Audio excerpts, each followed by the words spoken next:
Hola, ¿cómo andan? ¿Todo bien?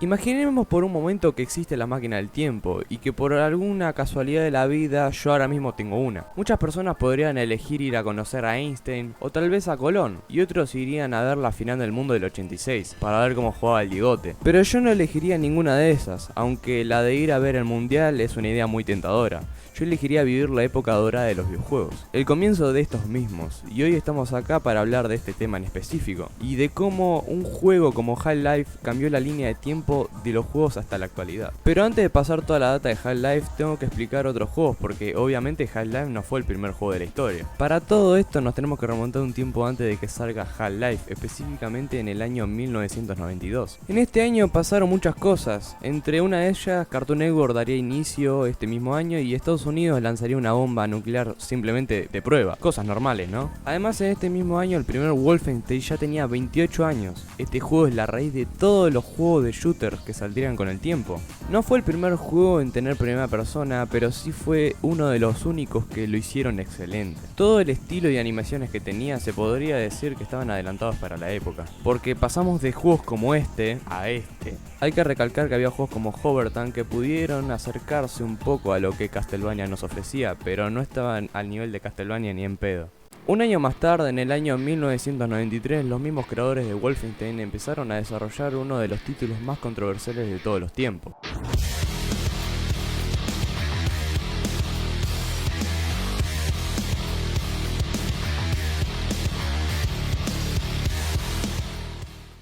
Doom cambió todo en esos años, pero cambió todo para bien. Hizo quedar a Wolfenstein como una demo, ya que, vamos a decir la verdad, era un poroto al lado de Doom. Un pequeño e insignificante poroto. Lograron con Doom una fórmula la cual, gracias a su banda sonora, los gráficos para la época y también las animaciones, que matar demonios horas y horas fuera realmente divertido. A pesar de ya tener muchos años, es un juego que completamente podría ser jugado por una persona en la actualidad, y gracias a ello es un juego muy bien recordado y querido entre la comunidad. Pero en la vida no todo es color rosa, y esto mismo desató una gran horda de juegos copia de Doom. Estos mismos juegos a nivel gráfico o a nivel de animaciones eran exactamente igual a Doom, y aunque no todas las copias triunfaron, muchas de ellas se convirtieron en clásicos. Así tenemos juegos como Heretic o Star Wars Forces. Ahora, sabiendo todo esto, nos podemos remontar al año 1998. En este año por fin saldría a la venta Half-Life, el cual inmediatamente se convertiría en el juego con más influencia en la actualidad de esa época. Pero muchos se preguntan ¿por qué?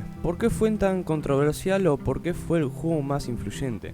Bueno, les doy un ejemplo. Yo cuando era chico jugaba al Battlefield 4 y me pasaba horas y horas destruyendo edificios en mi Xbox 360, pero siempre que detonaba algo también quería detonar la Xbox. Pero con el paso del tiempo, EA, al cual le tengo que sacar un video guiño guiño, se fue dando cuenta que la fórmula de Battlefield era tan buena que fuera lo que fuera a sacar, con el nombre de Battlefield iba a generar dinero. Esto mismo provocó que saque 6 Battlefields más, los cuales no tienen nada de nuevo. Tampoco le agregan nada nuevo a la jugabilidad y todos son un copy-paste del otro. O sea, le cambiaron el nombre nomás. Pero no solo termina ahí, sino que los juegos también salían incompletos o con muchos bugs. El último Battlefield 2042 salió completamente incompleto, se caían constantemente los servidores. Ahora yo digo, ¿qué es preferible? ¿Comprarte el último juego pero que no funcione? ¿O comprarte el anterior juego o uno de los anteriores que sí funcione correctamente y sea más jugado que el nuevo? Creo que la opción correcta es obvia. Al contrario de todo esto, cuando Half-Life comenzó su desarrollo, Valve contó que el grupo estaba siguiendo los pasos para crear un shooter muy diferente al de la época. Este mismo iba a tener un mundo muy realista, en el cual ibas a poder interactuar con casi todo lo que tengas cerca. Además iba a tener una historia que iba a intentar dar un mensaje. Por otro lado, juegos como Doom no tenían nada de esto, te tiraban en un nivel lleno de demonios o enemigos y te decían, sos un soldado, tenés que proteger la tierra. Y esa es la historia, nada más. Pero ahora con Half-Life todo iba a tener sentido, todo iba a tener un motivo por el cual jugar y te daban ansias por seguir jugando cuando había una pantalla de carga. El juego tenía cada detalle que te hacía decir, este es un juegazo. Half-Life, al contrario de otros juegos, en vez de mostrarte una historia en base a textos larguísimos o cinemáticas, te hacía vivirla. Cada paso que dabas era un pedacito de historia nueva que podrías descubrir. Podías hasta incluso interactuar con algunos NPC y te iban a responder. Y todos estos detalles sin necesidad de tener que pausar el juego o siquiera saltar una cinemática. Esto hasta incluso en la actualidad no pasa, así seguimos viendo muchas y muchas horas de cinemáticas en juegos que no las necesitan o podrían contar la historia de otra forma. Valve consiguió que Half-Life sea un éxito instantáneo apenas salga, consiguió así ganar muchísimos premios en ese mismo momento. Además de toda esta buena racha, Valve permitía que los usuarios creen modificaciones del juego y así poder jugar el mismo juego pero con otra perspectiva del mismo.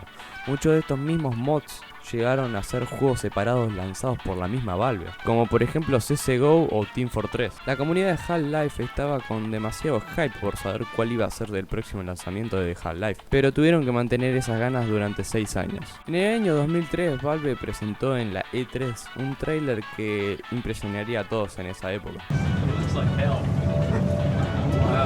We've been rather busy in your absence, Mr. Freeman.